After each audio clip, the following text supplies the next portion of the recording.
네, 시작하겠습니다. 핵심 교양 한국의 젊은 시인들 강의를 한 학기 강의를 시작하겠습니다. 지난 시간 강의 계획을 통해서 강의 소개를 했는데 이 강의 계획서에 의거해서 진행을 하도록 하겠습니다. 우선 오늘 우리가 공부할 내용은 한민복의 시 두 번에 걸쳐서 오늘과 다음 시간까지 우리 주차별 강의 계획에 상세히 나와 있기 때문에 강의 계획서를 잘 참고하면 되겠습니다.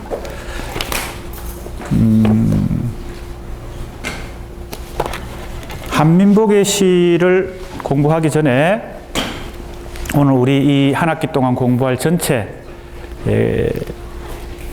내용을 한번 요약해서 어떤 구도로 이 한 학기 동안 공부하는지 먼저 살펴보고 한민복의 시를 공부해 보도록 하겠습니다. 우리 교재 차례를 한번 봐주세요. 사례를 보면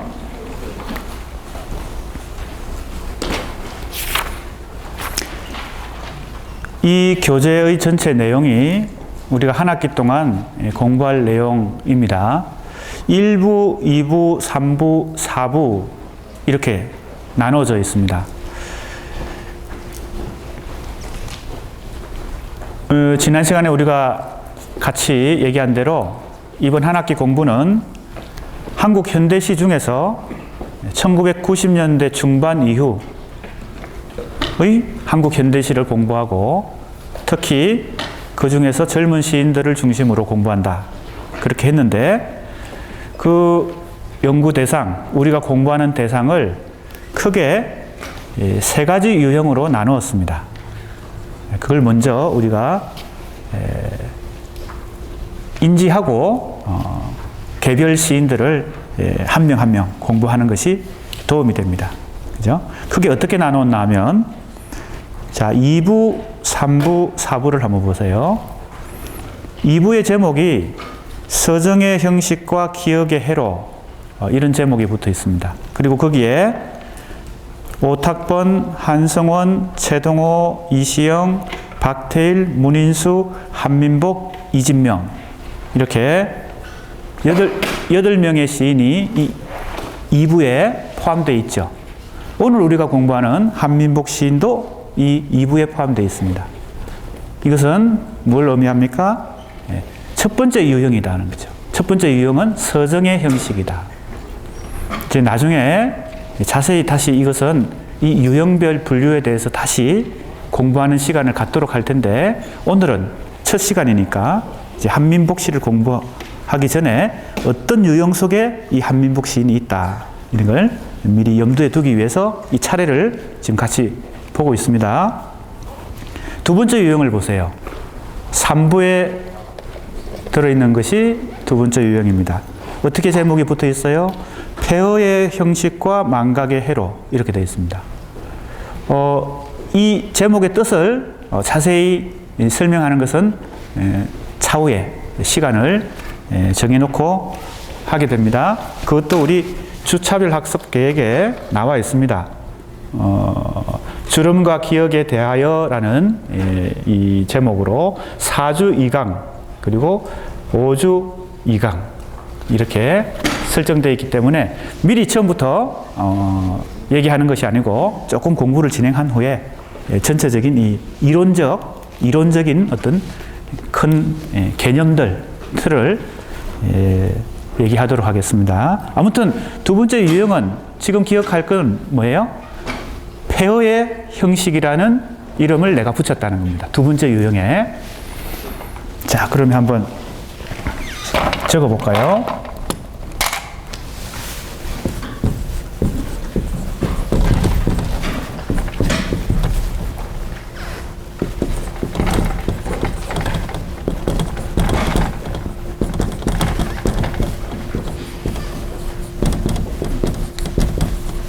90년대라고만 하면 안 되고 1990년대 이후 최근에 그 이후 계속 지금까지 크게 보면 우리가 어떤 연구 대상을 공부할 때, 그죠? 탐구할 때 유형별 분류를 하면 좀 더, 그죠? 전체적인 구도를 혹은 틀을 이해하는 데 도움이 됩니다. 첫 번째 유형은 지금 얘기한 대로 2부에 있는 서정의 형식이고, 두 번째 유형은 3부에 있는 폐허의 형식이다. 자, 여기에 어떤 시인들이 들어있는지 봅시다. 홍신선, 최문자, 박주택, 나희덕, 박나연, 이렇게 5명의 시인들이 여기에 포함되어 있습니다. 이런 유형 분류는 내가 볼 때, 그죠? 이 책을 쓴 사람이 나니까 내가 볼 때 이 90년대 이후의 한국 현대시가 이렇게 세 가지 유형으로 나눠진다는 것이죠. 그죠? 또 다른 사람이 볼 때 또 다르게 유형별 분류를 할 수 있겠죠. 예. 세 번째 유형은 4부에 나와 있습니다. 변신의 형식과 반기역의 해로, 이렇게 되어 있습니다. 그러니까 앞에 나와 있는 것은 형식이고 뒤에 나와 있는 것은 회로입니다. 그죠? 우선 형식만 놓고 봅시다. 세 번째 유형은 변신의 형식이다. 그죠? 예.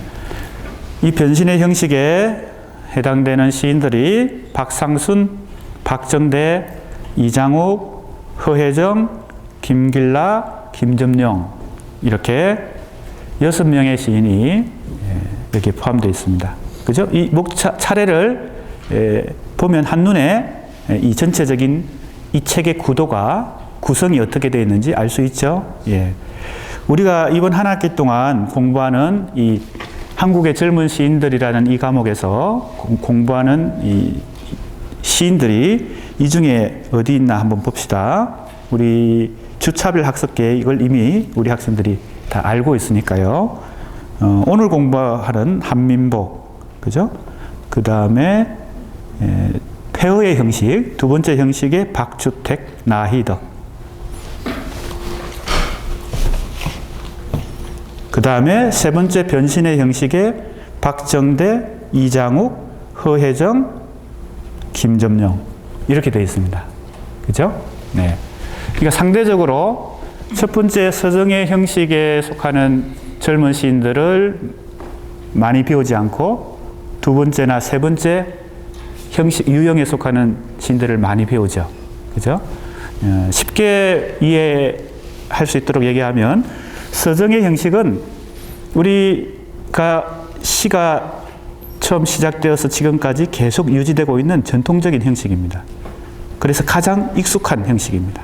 우리 학생들도 이런 시들은 많이 그동안 읽고 감상하고 공부해 온 작품들입니다. 그래서 이번 한 학기 우리 학생들의 시에 대한 이해를 높이는 것이 목적이기 때문에 서정의 형식보다는 이 조금 우리 학생들에게 익숙하지 않은 이 폐허의 형식이나 변신의 형식에 대해서, 그리고 우리 한국 현대시에서 이러한 폐허의 형식이나 변신의 형식이 본격적으로, 그죠? 이 서정의 형식이 아니라 이건 아주 전통적이고 오래 지속된, 우리가 시하면 이걸 생각하게 되는데, 서정이란 말 잘 알죠? 서정? 네, 서정이란 말은 나중에 자세하게 공부하겠지만 지금 먼저 간단히 얘기해 보면 가장 기본이 서정입니다. 시를 이해할 때 가장 기본이 서정이에요. 시의 속성은 다른 문학 장르에 비해서 이 서정이라는 특성을 가장 강하게 갖고 있어요. 자, 그럼 서정이 뭐냐? 서정이란 말을 우리가 굉장히 많이 씁니다. 그죠? 예. 정이란 단어는 잘 알죠? 정. 그죠?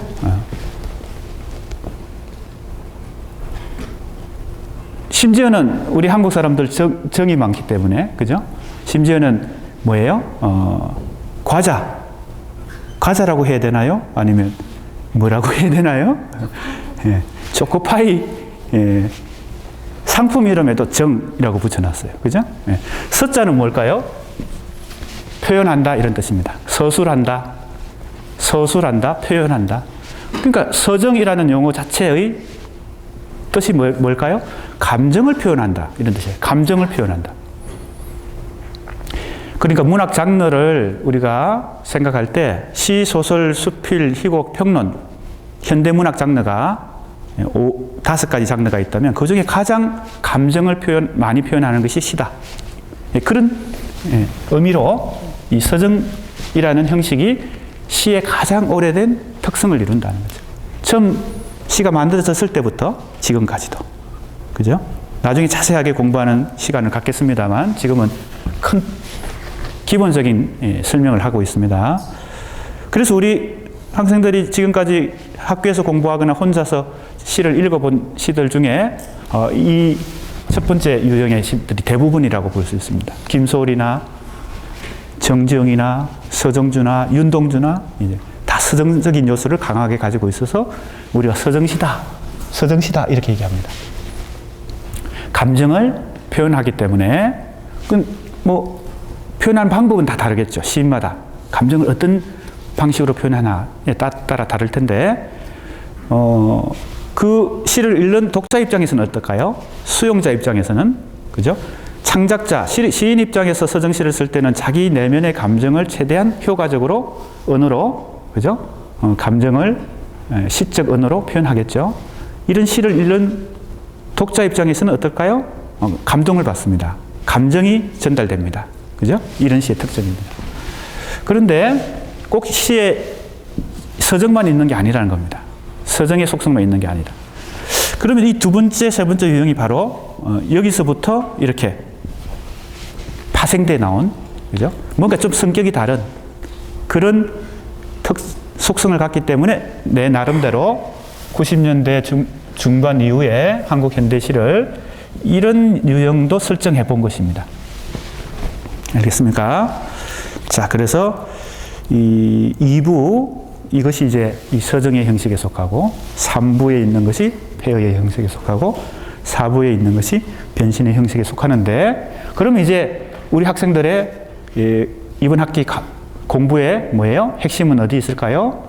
물론 서정의 형식에 대해서 더 자세히 공부하는 거, 그죠? 특성이 어떻고, 여기에 속하는 시인들, 우리가 공부하는 시인 중에서는 이제 오늘 공부하는 한민복이 여기 속하는데, 개별 시인의 특성이 과연 이 서정의 형식에 맞느냐, 이런 것들도 확인해야 되겠지만, 이제 우리 학생들이 새롭게 이번 학기에 공부하게 될, 물론 뭐 시에 대한 공부가 좀 많은 사람들은 이미 이런 시들도 잘 알고 있겠지만, 폐허의 형식이나 변신의 형식에 대해서 새롭게 좀 이해를 할 수 있도록, 그리고 여기에 속하는 젊은 시인들, 한국의 젊은 시인들이 도대체 어떤 시를 썼느냐, 내가 그 시인들의 시를 잘 이해할 수 있다면, 그죠? 지난 시간에 얘기한 대로 뭐예요? 다른 문학 장르, 소설이나 희곡이나 영화나, 그죠?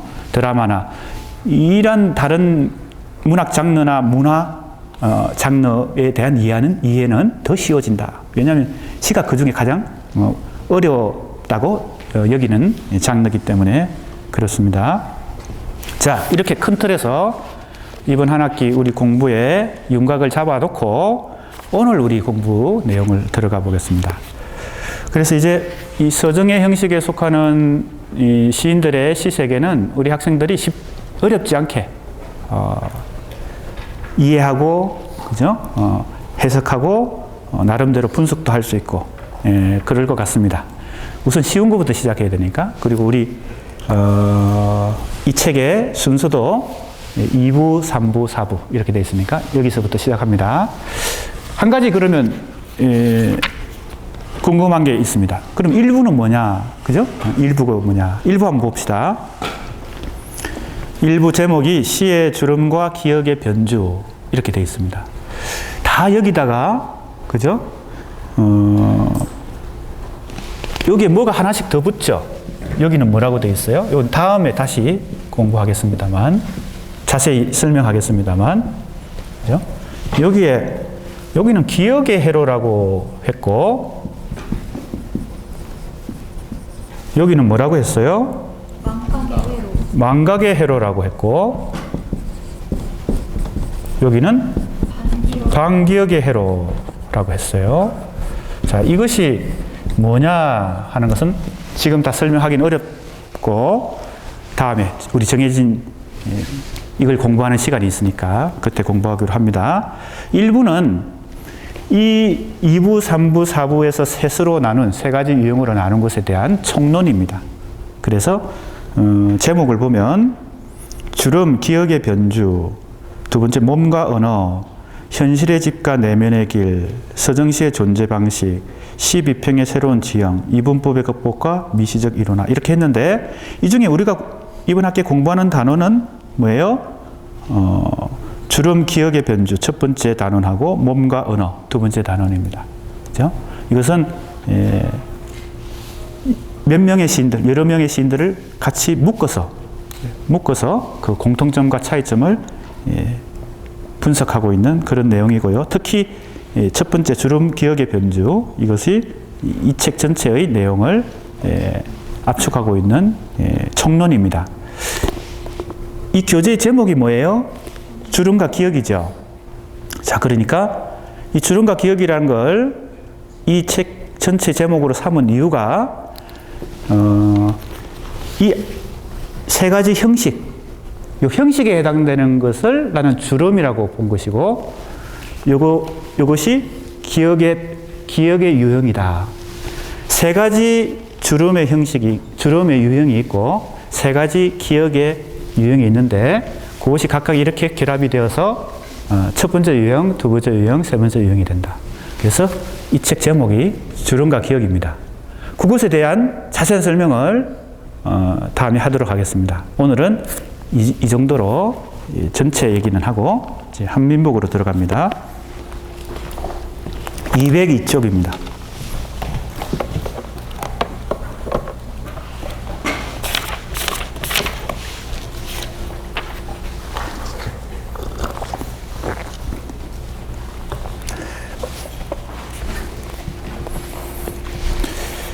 예, 이 글은 한민복의 시 세계를 분석하고 있는 글입니다.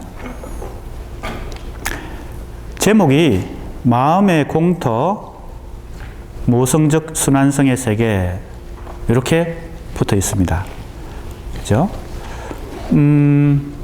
이 중에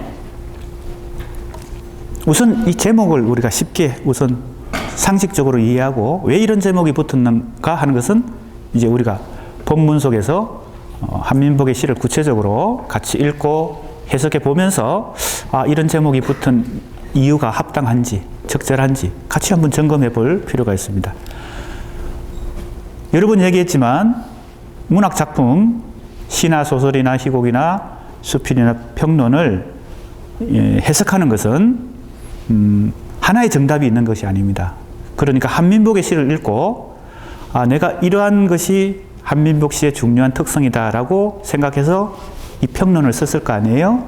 그 중에 어떤 작품들을 선택해서 분석하고 그걸 잘 연결을 시켜서 전체 제목을 이렇게 달고, 그죠? 그런데 꼭 이렇게만 봐야 되는 건 아니겠죠. 읽는 사람이, 그죠? 자기가 이 작품 속에서 새로운 걸 발견할 수도 있고 다른 관점을 적용해서 다른 내용을, 그죠? 파악할 수도 있겠죠. 그러니까 정답이 있는 게 아니다. 이걸 먼저 알아야 되겠습니다. 그러니까 어떻게 해야 되겠어요? 이 교재에 실려 있는 이 평론은 참고로 하고 자기가 이 작품 속에서 뭔가 새로운 걸 발견하고 얻어내려고 해석하고 분석해서 얻어내려고 노력해야 되는 것입니다. 그게 이제 이번 한 학기 동안 우리 공부의 핵심입니다. 오히려 이건 내가 한민복 시인을 바라본 관점과 내용이니까 이걸 학습한다 이런 식으로 생각하지 말고 이거는 참고로 이렇게 해석할 수 있구나, 그죠? 나는 이렇게 다르게 해석해 볼 수 있지 않을까? 이런 생각을 가지고, 알겠습니까? 한 학기 내내 자기 나름의 해석, 그죠? 자기 나름의 작품에 대한 분석과 해석, 이걸 열심히 생각해 봐야 되겠습니다. 이메일로 나한테 첫 번째로 질문을 던진 학생이 있습니다. 누군지는 모르죠. 그죠? 그런데 그 학생의 질문이 뭔가 하면 1차 과제, 2차 과제에서 한 편을 선택해서 감상 및 분석, 해석, 평가를 자유롭게 나름대로 기술한다라고 되어 있는데 감상하고 분석하고 해석은 어떻게 다릅니까? 이런 질문을 이메일로 했습니다. 그래서 그 학생에게 답변을 했는데 우리 다른 학생들에게도 참고가 될 것 같으니까 지금 얘기합니다. 어떤 작품을 읽고 감상한다 하는 것은 주로 느낌 차원이죠. 그죠? 감상문 쓴다는 거 알죠? 물론 감상문도 좀 이렇게 차원이 높게, 그죠? 분석과 해석을 하는 수도 있지만 대체로 감상문의 특성은 느낌을 서술하는 것입니다. 내가 읽었더니 어떤 느낌을 받았다. 그죠? 그런데 분석부터는 어떻게 돼요?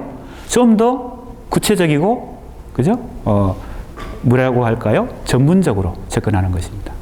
쉬운 예를 들면, 쉬운 예를 드는 게 좋으니까, 쉬운 예를 들면, 다들 우리 학생들 영화에 관심이 있죠.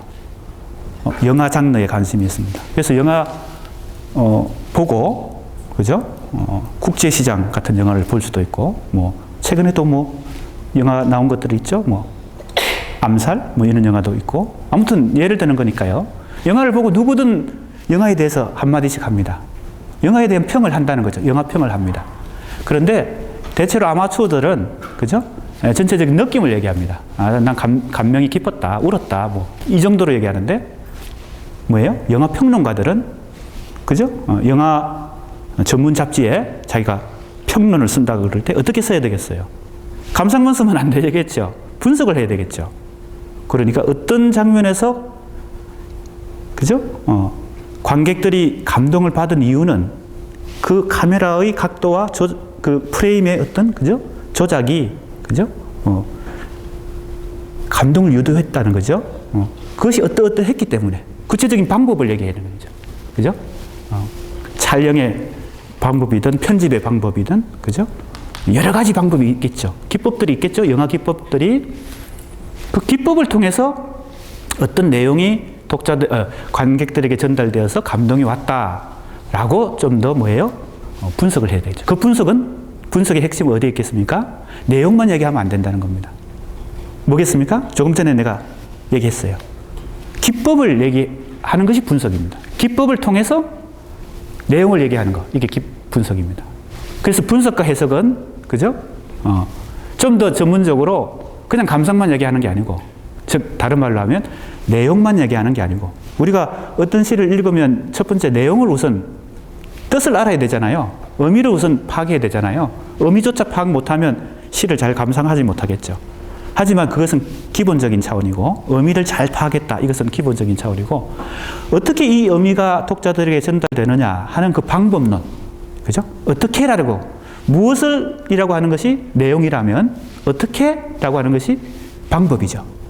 그 방법이 이제 기법, 내가 아까 기법이라고 얘기한 것도 이제 방법의 하나인데, 그러니까 분석을 하라. 시를 분석하고 해석하라 하는 것은 어떤 언어의 방법을 썼기 때문에, 어떤 언어의 기법을 사용했기 때문에 이런 내용이 독자들에게 효과적으로, 그죠? 어떤 미적 효과를 만들고 어떤 기능을, 어떤 역할을 해서, 그죠? 이런 내용이 전달되었다. 그래서 좋은 효과가 얻어졌다. 이렇게, 그죠? 접근하는 것이 뭐라고요? 분석이다. 분석과 해석이다. 내가 이메일로 질문한 학생에게 이렇게 자세하게까지 답변을 못했기 때문에 이렇게 수업 시간에 다시 한번 자세하게 얘기하는 것입니다. 그래서 이 질문한 학생 덕분에 다른 학생들은 덤으로, 그죠? 좋은 참고가 될 만한 정보를 얻은 거 아니에요? 그죠? 그러니까 그 학생에게 고마워해야 됩니다. 질문을 던진 사람에게. 그러니까 질문이 중요합니다. 수업 시간에 질문해도 좋고요. 이메일로 이렇게 질문해도 좋고. 자기가 편한 대로 질문을 많이 하는 것. 이것이 학생들의 특권입니다. 그죠? 특권. 그러니까 질문하는 것을 꼭 잘 기억하기 바랍니다. 자, 그러면 얘기가 조금 옆으로 흘렀는데 간단히 얘기하면 오늘 한민복을 공부하고 또 다음에 다른 시인을 공부하지만 내가 설명하거나 또 내가 이 교재에서 얘기하는 것은, 교재를 통해서 얘기하는 것은 내가 보는 관점이고 내가 해석한 방식이니까 우리 학생들 나름대로, 그죠? 자기식으로 해석하는 것이 더 중요하다. 그 얘기를 하고 이제 공부를 전개해 봅시다. 1장 1970년대 이후 80년대까지의 우리 시가 걸어온 과정을 서정에서 현실로라고 요약할 수 있다면 이랬어요. 자, 여기 또 서정이란 말이 나왔습니다. 그죠? 여기서 현실이란 말과 좀 대립되는 개념으로 서정이 나왔어요. 자, 그래서 아까 내가 이게 이제 시를 공부할 때는 이 가장 기초가 되는 용어이기 때문에 이걸 먼저 설명한 것입니다. 자, 그러니까 시가 다른 문학 장르나 문화 장르하고는 달리 특별히 이 속성이 강한데, 서정이라는 속성이 강한데, 그러니까 어찌 보면 시의 본질적인 특성, 시의, 그죠? 본래적인 특성이라고 볼 수 있는데, 이 서정이 지금 첫 번째 문장의 얘기는 뭡니까? 80년대 한국 사회가 워낙 뭐예요? 정치적으로, 그죠? 대결 국면, 그죠? 억압과, 그죠? 대결, 그죠? 그런 국면 때문에 서정시를 쓰는 시인들이 어떻게 되겠어요? 억압받는 것입니다. 시대가 이런데 어떻게 서정시를 계속 쓰고 있느냐, 이런 것이죠. 그죠? 그래서 80년대는 상당히 정치적인 시, 정치적 억압에 대항하는 시, 그 소위 말하는 이제 민중시, 그죠? 민중시가 좀 더 발전해서 노동시, 노동자들이 직접 시를 쓰고 이런 시대가 80년대입니다. 지금은 또 시대가 많이 변모되어서 지금은 또 우리 시단의 모습이 좀 다르지만 이때를 얘기하는 것입니다. 서정에서 현실로. 알겠습니까? 네. 시가 가지고 있는 본래적인 이런 속성이 상당히 위축되고 현실에 적극 개입하는 그런 시들이 80년대 많이 나타났다.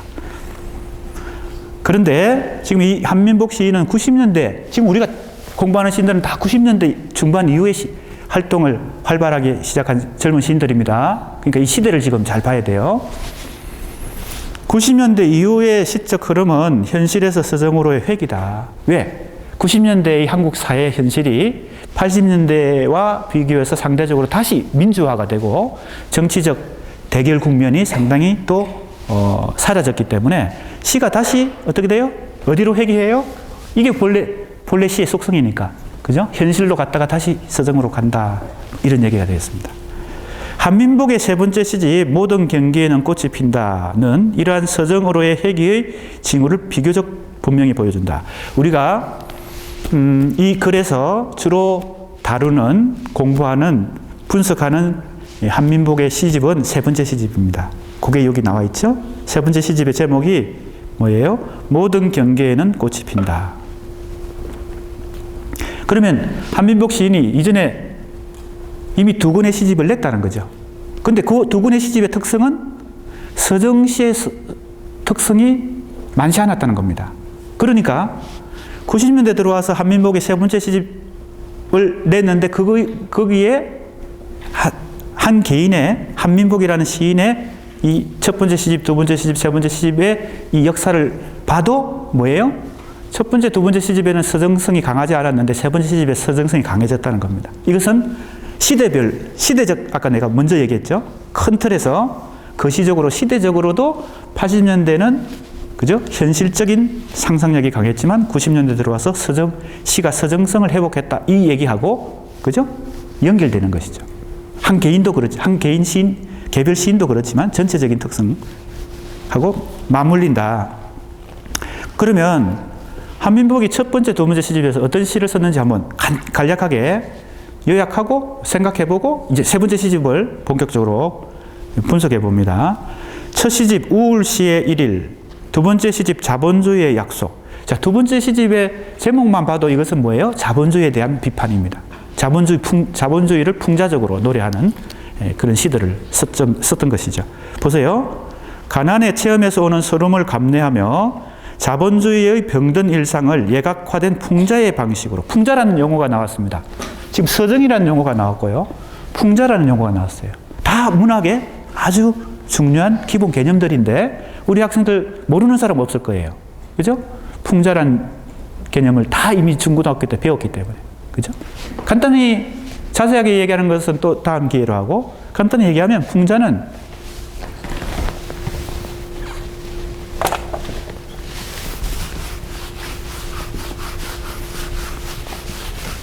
풍자와 같이 많이 언급되는 개념이 뭐예요?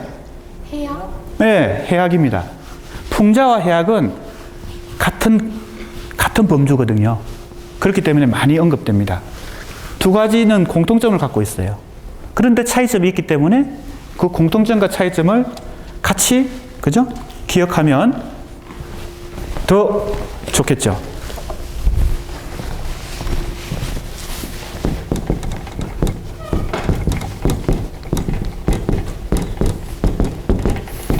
풍자와 해약의 공통점은 뭘까요?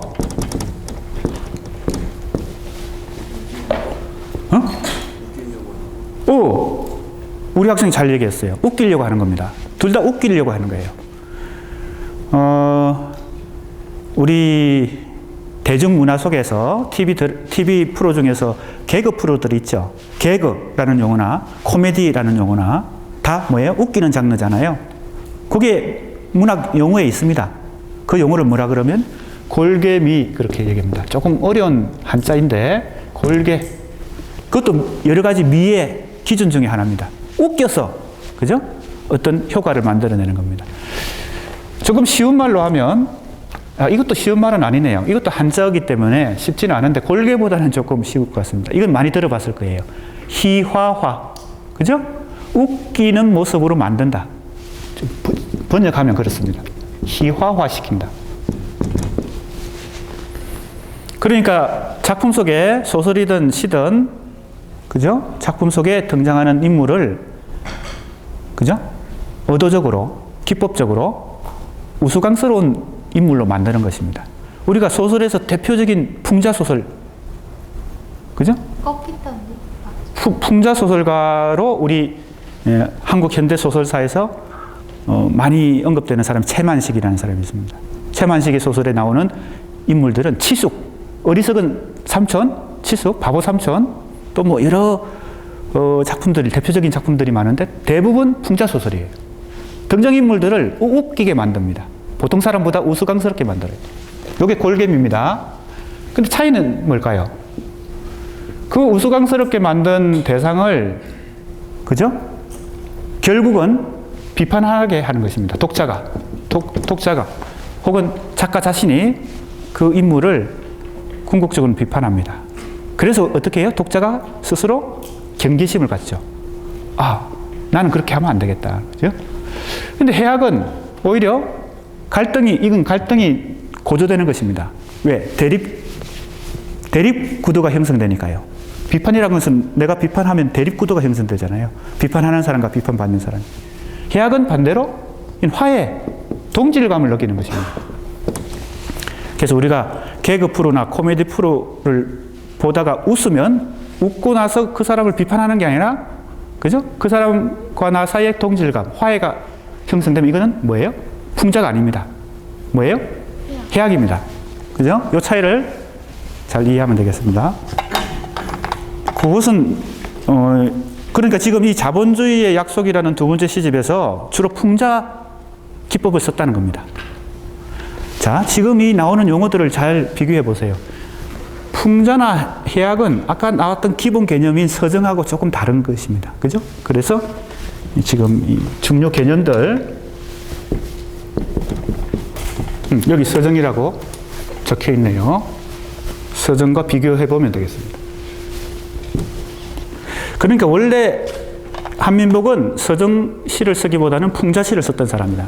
그런데 이 세 번째 시집에서 풍자의 방식보다는 서정의 방식이 더 강해졌다. 이런 얘기가 되겠습니다. 자, 이제 공터의 마음 한번 읽어보겠습니다. 우리 학생들이 읽으면 좋을 텐데, 편의상 내가 그냥 읽도록 하겠습니다. 마이크가 나한테 지금 장착되어 있기 때문에 읽어봅니다. 당신이 살고 있는 내 마음에도 공터가 있어. 당신 눈동자가 되어 바라보던 서해 바다가 출렁이고 당신에게 이름 일러주던 명아주, 개혁이, 가막살이, 들풀이 푸르고 수목원, 도봉산이 간간히 마음에 단풍 들어 아직은 만선된 당신 그리움에 그래도 살만하니 세월아 지금 이 공터의 마음 헐지 말아다오. 여기 공터의 마음이라고 작품 제목이 붙어 있고 옆에 부분이라고 되어 있죠. 이것은 작품 전체가 아니란 뜻입니다. 부분만 인용했습니다.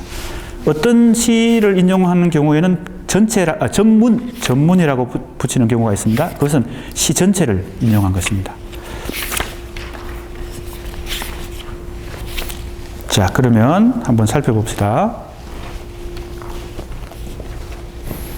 참고로 우리 학생들 도움이 되기 위해서 얘기하면 이런 개념들 있죠. 수업 시간에 교재에도 나와 있지만 수업 시간에 이렇게 설명한 개념들, 그죠? 이거 잘 눈여겨봐야 되겠습니다. 우리 중간고사, 기말고사 때, 그죠? 기초문제, 단답형, 기초문제에 나오기, 출제되기 좋은 문제들이 바로 개념 문제들, 그죠? 기본 개념들, 이런 것. 자, 보겠습니다. 제목 자체가 공터의 마음이에요. 자기 마음을 지금 얘기하는데 내 마음에 빈 공간이 있다는 겁니다. 빈터가 있다는 겁니다. 보통 우리가 마음이 허전하다, 마음이 비었다 이렇게 얘기하는 것은 공허감, 허무함 이런 걸 생각하기 쉬운데 오히려 여기서는 공터, 마음이 비어있기 때문에 거기에 뭔가가 많이 그죠? 들어있죠. 채워져 있죠. 주로 뭘로 채워져 있어요? 잘 보면요. 서해바다. 서해바다. 또 풀이랑 산, 수목원. 수목원도 있고 도봉산도 있고. 자, 그런 내 마음속에 떠오르는 내 빈 마음속에 떠오르는 그런 것들을 대표하는 것은 뭘까요? 그리움. 당신이겠죠. 그죠? 당신 그리움이겠죠. 자, 이 텅 빈 마음의 공터에 어떤 추억이, 그리움이 가득한데 그 그리움의 가장 핵심은 당신이에요. 그 당신을 둘러싸고 주변에 어떤 것들이 더 떠오르는 거예요? 그 배경들이 떠오르는 거겠죠. 같이 수목원도 산책했을 테고, 그죠? 데이트도 했을 테고.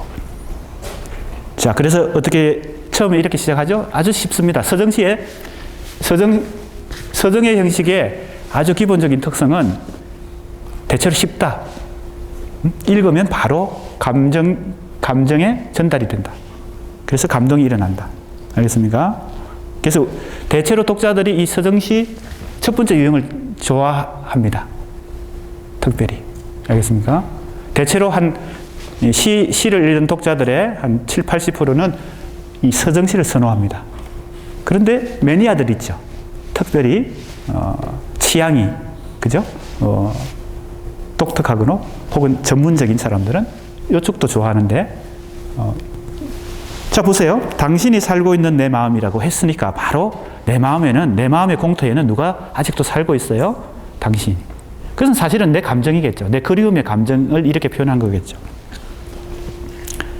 당신 눈동자가 되어 바라보던 서해 바다가 출렁이고. 자, 이 표현도 아주 멋있습니다. 그죠?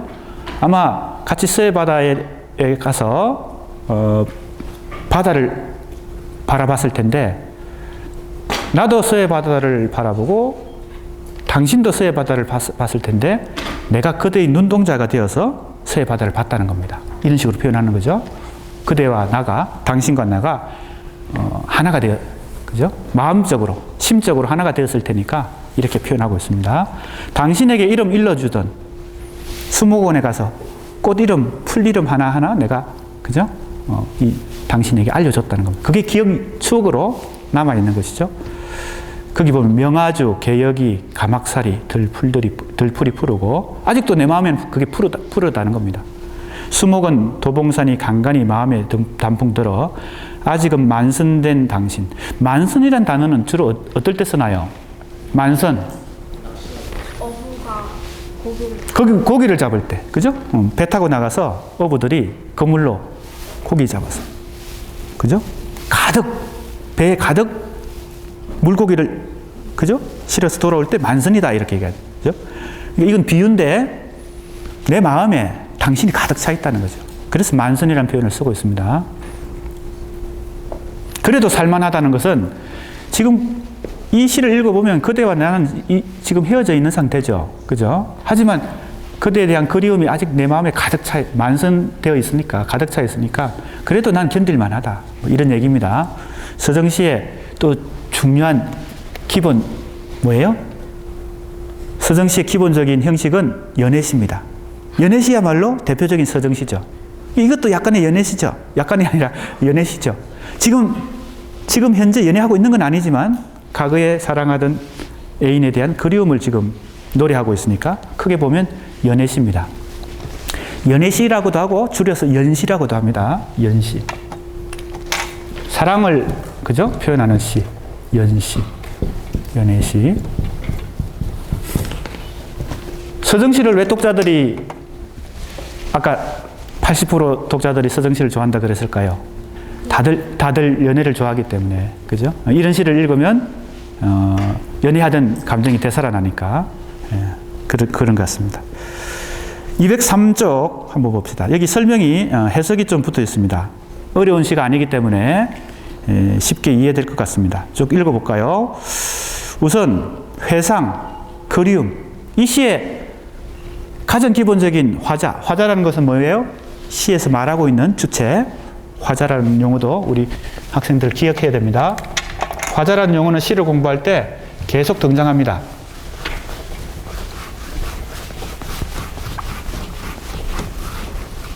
시에서 지금 이렇게 말하고 있는 사람이 있잖아요. 그죠? 말하는 사람이란 뜻입니다. 화자. 말하는 사람. 근데 유의해야 될 것은 이 화자를 시인 본인이라고 우리가 바로 이 꼴을, 그죠? 동등하게 이렇게 생각하면 안 된다. 여기서 당신이 살고 있는 내 마음 할 때 내가 바로 한민복이다. 이렇게 생각해 버리면 문학 장르로서의 시가 너무 뭐예요? 단순해져 버립니다. 이 화자는 반드시 시인이 아닐 수도 있어요. 그러니까 우리가 이때 이 나를 한민복이라고 생각하지 않고 화자라고 그냥 지칭하는 이유는 그런 데 있습니다. 화자를 시인이 설정할 수 있으니까요. 그죠? 설정해서 이 문학 장르, 문학의 중요한 특성은 반드시 현실에서 경험되거나 체험된 게 아니라 상상력을 통해서 그죠? 내용을 만들어낼 수 있잖아요. 대표적인 게 소설이죠. 소설을 우리가 픽션이라고 말하는 이유는 그것이 실화가 아니라 실제 체험한 사실이 아니라 상상력에 의해서 그죠? 허구, 픽션. 그러면 소설을 픽션이라고 말하는 이유가 바로 이게 허구이기 때문에 그렇습니다.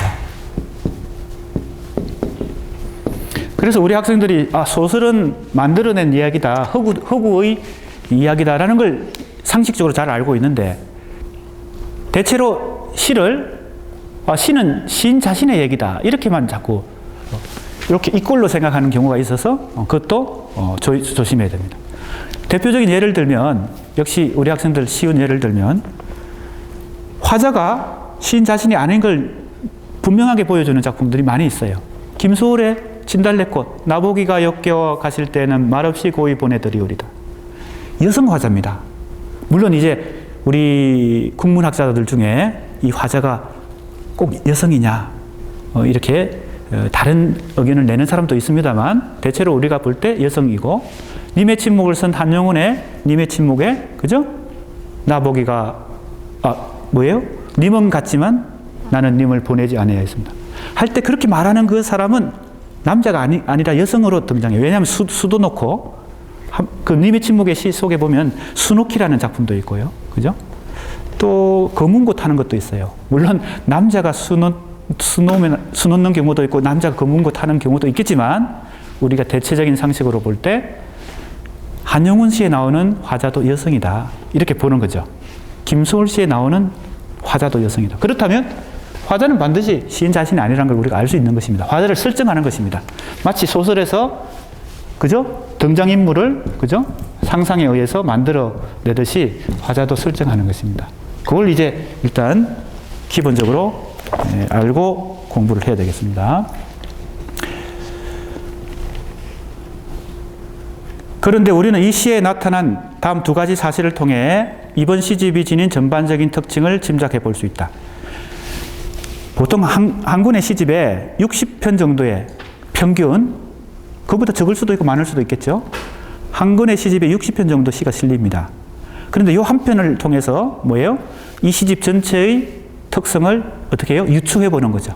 그러니까 이것은 반드시, 그죠? 정확한 얘기는 아닐 수 있어도 일종의 짐작이나 가설 정도로 얘기할 수는 있습니다. 왜냐하면 한 편의 시라도 전체 시집의 특성을 잘 보여줄 수 있으니까요. 자, 이렇게 몇 가지 가설을 세워봤어요. 짐작을 해봤습니다. 첫째, 당신에 대한 그리움의 정서가 이번 시집의 중심을 이룬다. 자, 지금은 헤어졌지만 그 사랑하는 사람에 대한 그리움이 가득하다는 거죠. 내 마음에.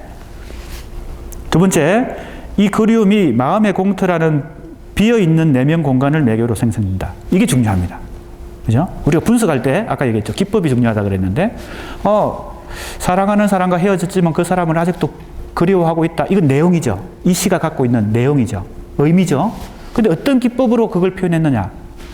마음의 공터라고 하는 비유를 써서, 그죠? 그러한 비유를 써서 이러한 그리움을 표현했기 때문에 이게 기법에 해당되는데, 이런 점을, 그죠? 좀 더 유의 깊게 우리 학생들이 분석할 수 있어야 됩니다.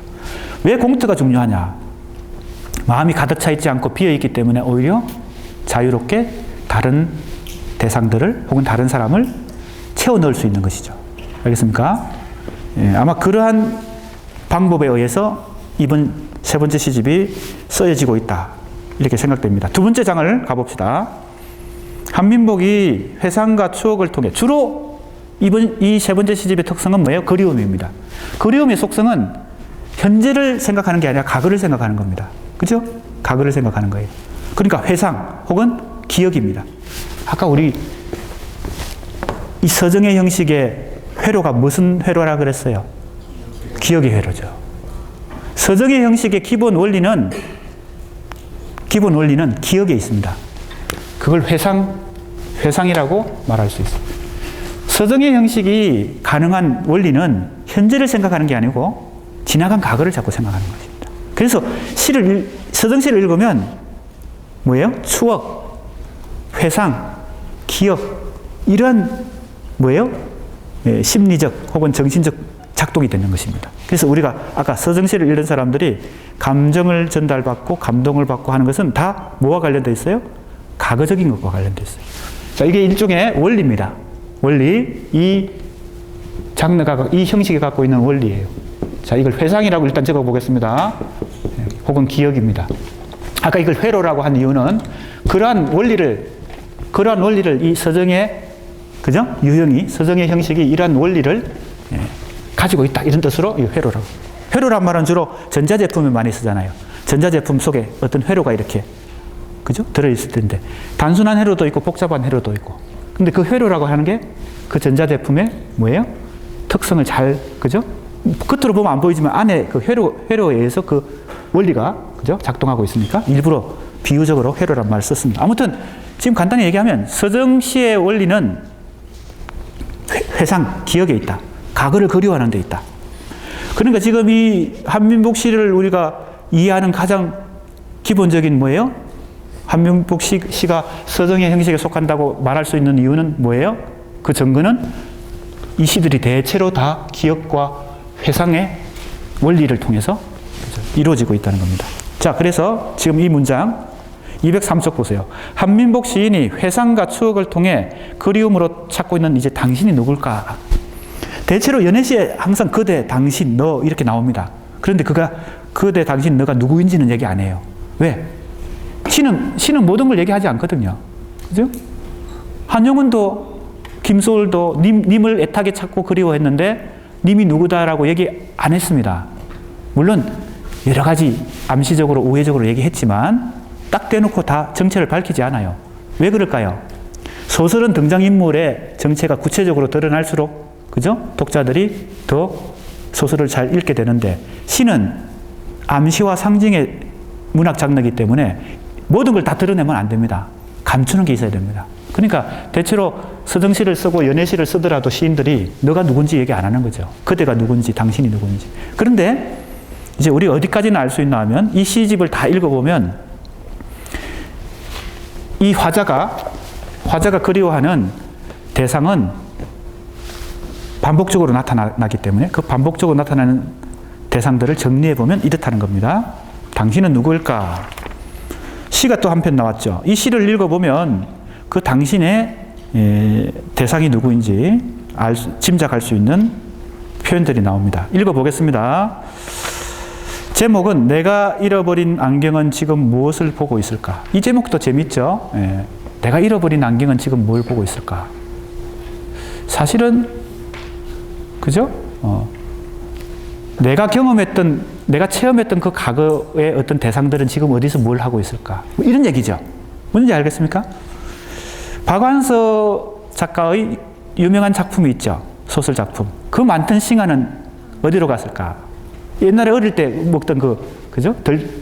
산에 가서 따먹던 그 과일, 아마 싱아라는 과일이 있나 봅니다. 지금은 어디로 갔을까? 그 얘기나 비슷한 겁니다. 봅시다. 불현듯 추억이 나를 찾아와 기억의 길을 걸으면 고향과 어머니와 한 여자가 눈물로 만든 안경이 되네. 이렇게 시작합니다. 너무 쉽죠? 그죠? 간단합니다. 그리워하는 대상은 세 사람이 셋으로 나타납니다. 첫 번째, 고향이에요. 두 번째는 어머니예요. 세 번째는 한 여자입니다. 그러니까 고향과 어머니와 사랑하는 여자가 이 시인에게는 그리움의 대상인 거죠. 다 어떤 공통점이 있어요? 과거입니다. 아까 얘기했잖아요. 이 서정은 회상의 원리를 갖고 있기 때문에 그리워하는 대상이죠. 그리움이란 것 자체가 현재적 대상이 아니라 과거적 대상이잖아요.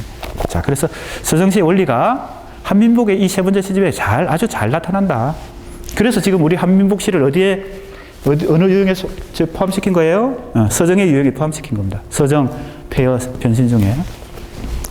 여기서 또 추억이라는 단어가 나오죠. 그죠? 그 다음에 기억이라는 단어도 나옵니다. 그러니까 이미 우리가 기억, 회상, 추억 다 이 원리가 그 서정시의 원리가 이 작품에 아주 대표적으로 잘 나타납니다.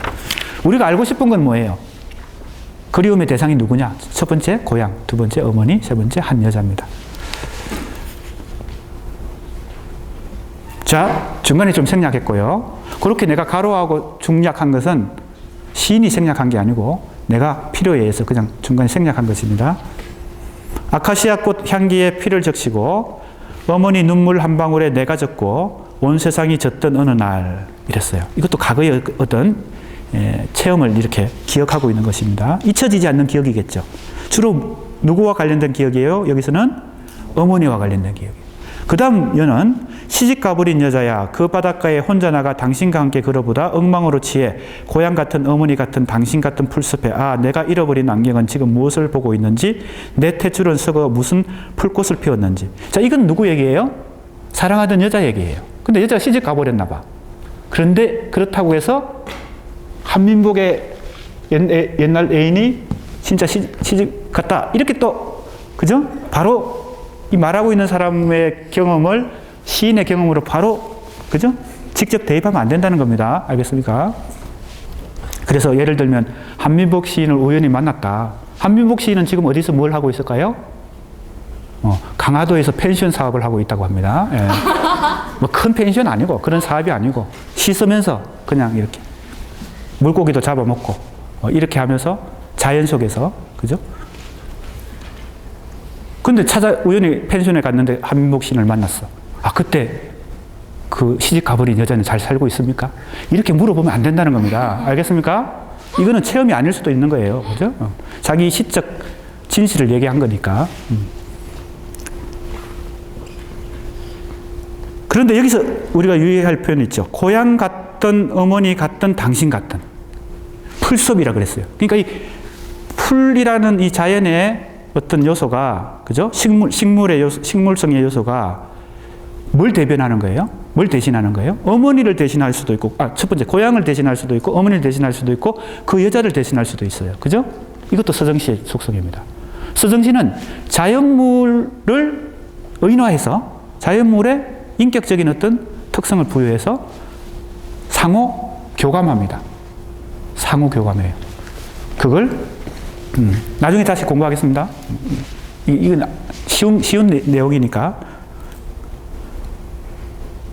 내가 잃어버린 안경은 지금 무엇을 보고 있는지 마지막 표현이 내 탯줄은 썩어 무슨 풀꽃을 피웠는지. 자, 여기서 아까 풀이라는 식물이 나왔잖아요. 여기 풀꽃이 나왔습니다. 근데 특별히 뭐예요? 부각되는 단어 하나가 있죠. 안경. 안경은 당연히 이 제목이기도 하고, 안경은 과거의 나의 변신이지. 나의 뭐예요? 분신이죠. 나의 분신. 안경은 나 자신이기도 합니다. 시적 비유죠. 탯줄이겠죠. 탯줄이 썩어서 풀꽃을 피웠다는 것은 뭐예요? 그 과거의 체험이 내 어린 시절에, 그죠? 유년 시절의 어떤 경험이었다. 이런 어떤 의미를 담고 있습니다. 왜? 탯줄은 어머니 뱃속에서 태어나가지고 영양분을 받던 것인데 자기가 성인이 되면 잘라버려야 되는 거잖아요. 그죠? 버려야 되는 거니까. 지금 생각하면 그리운 예전에 뭡니까? 경험들이 이 탯줄과 같은 것이죠. 그 탯줄은 고통스러운 것이지만, 탯줄을 자를 때는 고통스럽지만, 그 탯줄이 풀꽃을 피웠다는 것은 걸음이 될 수 있다. 내가 지금 성장하는데 그 경험이, 물론 아픈 체험이지만, 그죠? 걸음이 될 수도 있다. 이런 표현까지 들어있습니다. 그러니까 시는 이렇게 비유를 사용할 때 특별히 의미의 효과가 많아집니다. 지금 쭉 읽다가 이 연 보세요. 시집 가버린 여자야 그 바닷가에 붙어 내 탯줄은 썩어 무슨 풀꽃을 피웠는지 중에, 그죠? 다른 표현들은 대체로 우리가 평소에 일상적으로 하는 표현들이에요. 그래서 그거는 그 말은 그대로 이해가 돼요. 그런데 마지막 이 탯줄은 썩어 무슨 풀꽃을 피웠는지에는 좀 더 암시성과 압축성이 있는 표현을 썼어요. 그걸 뭐라 그래요? 시에서 보통 일상적인 언어보다 압축하고 암시적인 효과를 많이 만들어내는 표현 방법. 상징? 좋습니다. 상징도 대표적인 것 중에 하나죠. 또 하나가 더 있습니다. 비유와 상징입니다. 비유와 상징은 약간 다른데, 비유와 상징을 사용할 때 보통 언어는 좀 더 압축된 언어, 암시적인 언어가 됩니다. 그래서 시에서 뭐가 중요할까요? 비유와 상징의 언어가 중요합니다. 자, 아까 내가 작품을 그냥 감상하는 게 아니라 분석하고 해석할 때 기법, 방법론을, 그죠? 분석하는 게 필요하다 그랬잖아요. 시에서 어떤 것이 기법에 해당되는가? 바로 이런 것입니다. 보통 우리가 사용하는 언어보다 특별히 시적 효과를 만들어내는 언어 표현 방법, 이게 기법입니다. 그러니까 시에서 대표적인 기법이 비유와 상징이죠. 비유와 상징. 그죠? 네. 탯줄은 뭘까요, 여기서? 비유.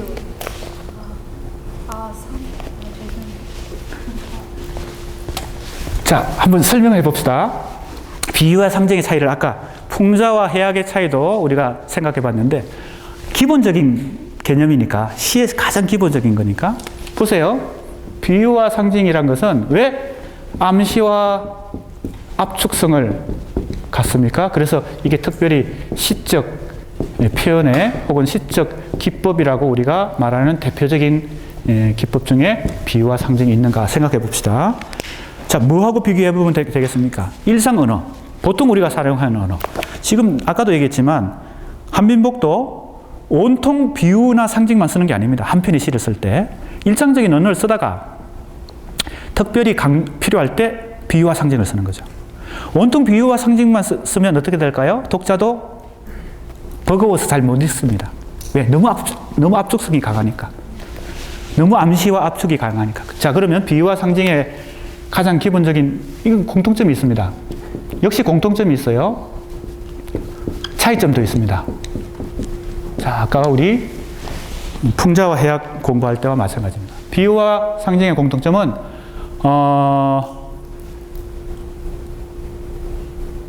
차이점부터 얘기할까요? 원관념, 비유관념, 보조관념 알죠? 원관념, 보조관념. 자, 시의 아주 기초적인 내용들이니까 오늘 첫 시간이고 앞으로도 기초적인 내용을 설명할 때가 있지만 잘 들어 배워야 되겠습니다. 기초적인 거니까. 이걸 토대로 이제 더 좀 심화된 공부도 할 수 있으니까요. 원관념과 보조관념. 자, 예를 들면 예문을 하나 들겠습니다. 내 마음은 호수요, 호수다. 이런 문장이 있습니다. 자, 어떤 시인이 내 마음을 표현하는데, 내 마음을 효과적으로 표현하기 위해서 호수라는 단어를 가져왔어요. 이걸 우리가 뭐라 그래요? 이 중에서 어떤 게 원관념이에요? 마을. 그렇죠. 이게 원관념입니다. 이게 뭘까요, 그러면? 보조관념입니다. 다른 말로 하면 내가 원래 표현하고자 했던 대상이 원관념입니다.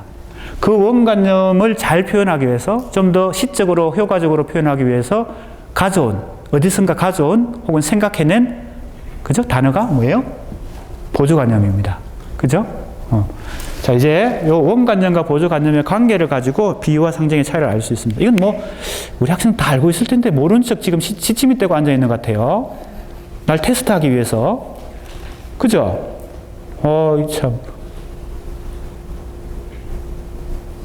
영악한 것 같아요, 우리 학생들. 자, 한번 봅시다. 차이점부터 얘기해 봅시다. 비유는 원관념과 보조관념을 같이 사용합니다.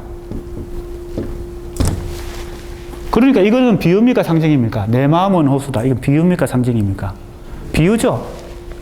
비유는 한 가지가 아닙니다. 여러 가지 기법들을 통틀어서 비유라고 하는 것입니다.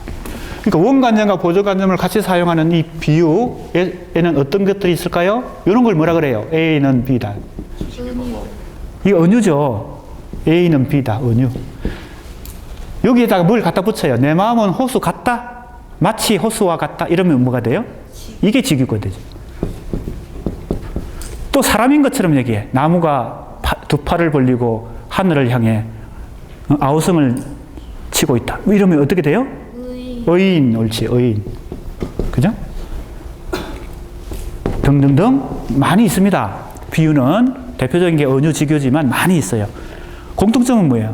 비유하면 원관념과 보조관념을 어떻게든 결합해서 사용하는 겁니다. 상징은 뭘까요? 너무 쉬워요, 여기서. 뭔 사용 안 하고 뭐만 사용해? 그렇죠. 이거는 원관념을 사용 안 하고 보조관념만 사용합니다. 그러니까 너무 쉬운 예들이 있죠. 비둘기. 응? 하늘에 비둘기가 날고 있었네. 이렇게. 어떤 시인이 그렇게 표현했다고 만약에 치면 그 비둘기는 뭘 상징해요?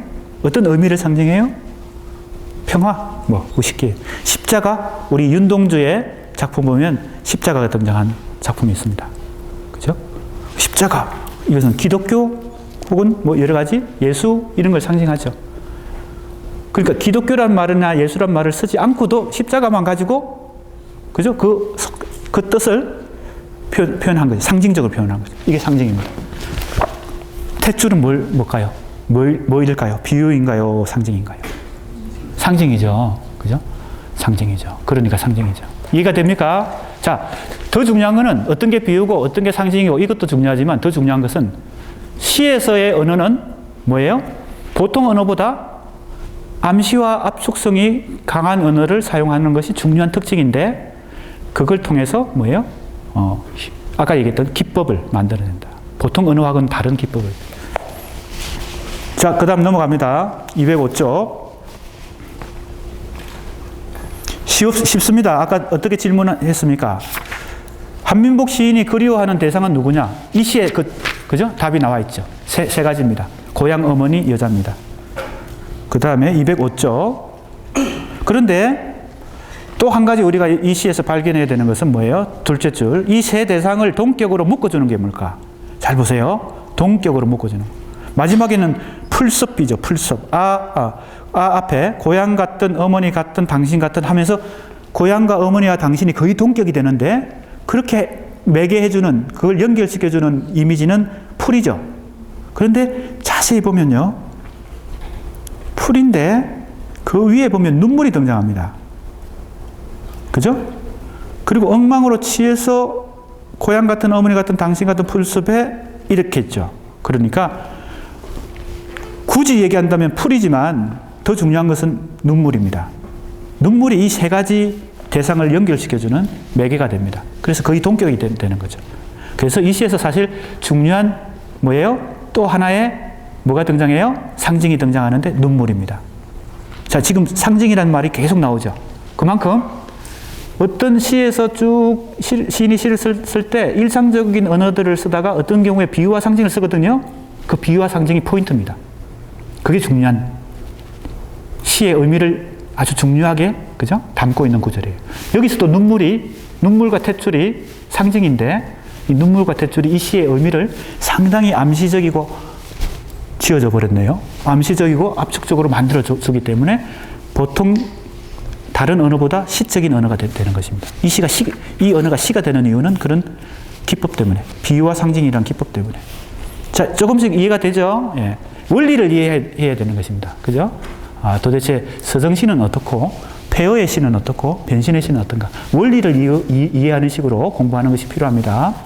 그래야 우리 학생들이 이 한 편의 시도 나와 다르게 읽을 수 있고, 또 이번 학기가 끝나고 이번 학기 읽은 시 말고 다른 시를 읽어도, 그죠? 그 원리를 가지고 잘 이해할 수 있게 이렇게 하는 것이 필요합니다.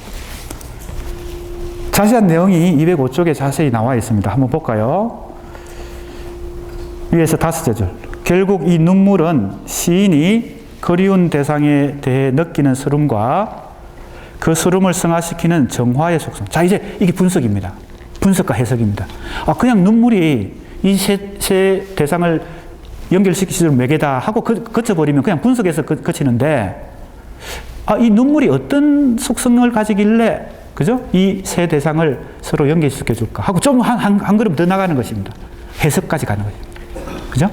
그러니까 우리가 이번 한 학기 공부를 통해서 아까 얘기했듯이 감상에 그치지 말고 분석과 해석까지 갈 수 있도록 우리 학생들이, 그죠? 시에 대한 감식력, 이해력을 높이는 것이 필요합니다. 보세요. 눈물은 첫 번째, 서름을 표현하죠. 슬퍼서 우는 거죠, 사실은. 그죠? 아니, 그 사랑하는 여자가 날 두고 시집 가버렸으니까 슬퍼서 울었겠죠. 그죠? 이 바닷가 나가가지고 엉엉 울면서, 그죠?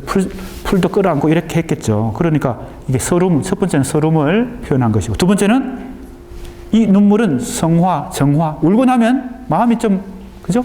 깨끗해지고 정화되니까 정화의 속성도 갖고 있습니다. 그러니까 이 시에서 눈물이 중요하고 탯줄이 중요한데, 이 눈물이 갖고 있는 이 속성은 어떤 속성? 첫 번째는 슬픔을 표현하는 거예요. 두 번째는 뭘 표현해요? 자기 내면의 정화입니다. 이것 또한 뭐와 관련되어 있을까요? 자, 첫 번째 풀, 자연물이죠. 두 번째 눈물, 이건 자연물은 아니지만 화자가 몸에서 만들어내는 것이죠. 이것 또한 서정시의 특성하고 관련됩니다. 서정시는 자연물을 통해서 감정을 표현을 많이 하고, 또 한 가지는 감정의 노출을 통해서, 눈물이 대표적인 감정의 노출이잖아요. 눈물을 보인다. 이거야말로 감정 노출이죠. 쿨한 사람들은 이런 상황에서도 눈물을 보이지 않겠죠. 그죠? 그러니까 서정시인은 이런 경우에 눈물을 보입니다. 근데 이 눈물은 어떤 역할을 합니까? 슬픔을 표현하는 동시에 감정을 정화해요. 알겠습니까? 이게 바로 뭐의 특성이기도 하다고요? 서정의 시가 갖고 있는 중요한 특성이기도 하다는 거죠. 자, 다시 정리합니다. 서정시가 갖고 있는 특성은 아까 오늘 우리가 공부한 걸 정리하면 첫 번째는 뭐예요? 기억과 관련되어 있다. 그죠? 과거 회상과 관련되어 있다. 두 번째는 뭐예요? 자연물을 통해서 감정을 표현한다. 세 번째는 감정 노출을 통해서 슬픔과 정화를 시도한다. 이런 게 다 서정시의 특성입니다. 그러니까 이건 한민복 시만의 특성이 아니라는 겁니다. 이해되죠? 이것은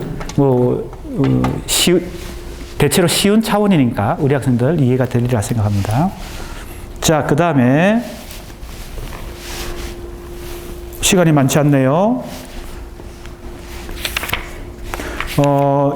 이 단원이 2번 수업하게 되어 있습니다. 지금 진도는 상당히 목표보다 많이 못 나갔지만 오늘 기초 개념들을 많이 설명하느라고 진도는 조금 못 나갔습니다. 다음 시간에 남아있는 우리가 수업 시간이 얼마 남지 않았기 때문에 지금 새로운 작품을 들어가면 조금 모호하기 때문에 이 다음 작품부터는 다음 시간에 하도록 하겠습니다. 그리고 다음 시간에 요 한민복을 끝내도록 진도 계획상 하도록 하겠습니다. 혹시 질문 있는 사람? 공통점은 보조관념을 같이 쓴다는 게 공통점입니다. 공통점요? 네. 이걸 빠뜨렸네요. 요거 빨리 설명하겠습니다.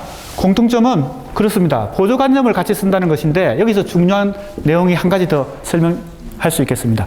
보조관념으로 사용되는 이런 것들을 요거는 비유는 원관념도 쓰고 보조관념도 쓰죠. 상징은 원관념을 쓰지 않고 보조관념을 쓰죠. 공통점은 보조관념을 어떻게든 둘 다 사용한다는 겁니다. 근데 이 보조관념은 내가 원래 말하려고 했던 게 아니라 어디서 가져온 거잖아요. 내가 생각해낸 거잖아. 앵두 같은 입술. 어느 게 보조관념이에요? 앵두 같은 입술. 앵두죠. 그 사람의 입술이 앵두 같다는 거니까. 앵두가 보조관념이죠. 이렇게 가져오는 것들은 대체로 어떤 속성이 있을까요? 효과적으로 표현하기 위한 것이죠. 원래 내가 표현하고자 하는 원관념을 효과적으로 표현하기 위한 것이죠. 자, 효과적으로 표현하는데 가장 필요한 게 뭘까요? 어떤 특성을 가지고 올까요, 보통? 아까 호수, 여기 지금은 앵두, 샛별 같은 농도를 할 때 샛별. 어떤 속성이 있을까요? 다 감각적인 언어입니다. 감각적인 언어. 중요합니다. 감각적인 언어. 다른 말로 하면 오감이 있죠, 오감. 시각, 청각, 촉각, 후각, 미각이 있죠. 그것과 관련된 언어를 보통 가져옵니다. 보조관념으로. 그래야 효과가 생기니까요. 샛별 시각적이죠? 그죠? 앵두 역시 시각이죠. 그죠? 자, 이런 감각적인 언어, 보조관념으로 가져오는 감각적인 언어를 뭐라고 할까요? 이것도 그냥 끝나려고 했는데 우리 학생이 역시 질문이 중요합니다. 질문은 위대합니다. 이 질문 때문에 오늘 아주 또 중요한 기본 개념 하나를 더 배우고 지금 끝나게 됐는데 이걸 뭐라 그래요? 이렇게 감각적인 언어, 보조관념으로 비유나 상징에서 활용하는 보조관념으로 사용되는 이런 시각, 청각, 촉각, 후각, 미각 같은 감각적인 언어. 시간이 끝나가니까 막 이 말도 막 더듬거리게 되네요. 누가 얘기했는데? 심상. 심상. 마음 심자를 씁니다. 이거 다음 시간에 다시 오늘 시간이 부족하기 때문에 이 심상에 대해서 설명하면서 다음 시간 시작할 텐데 한 가지만 더. 이 심상은 동양에서 사용하는 언어예요. 한국만 사용하지 않고 일본, 중국 다 사용합니다. 공통적으로 심상이라고. 시에서 이렇게 마이크 꺼져버린 시에서 사용하는 감각적인 언어를 심상이라고 하는데 이거 원래 영어로는 뭐라고 할까요? 이게 이미지입니다. 이미지를 번역한 것이 우리 동아시아에서는 심상입니다. 그래서 이미지란 단어를 많이 쓰죠. 시에서 특히 이미지를 많이 씁니다. 그 이미지를 우리말로는 심상이라고 합니다. 이거 다음 시간 다시 설명하고 다음 시간에 시작하겠습니다. 수고했습니다.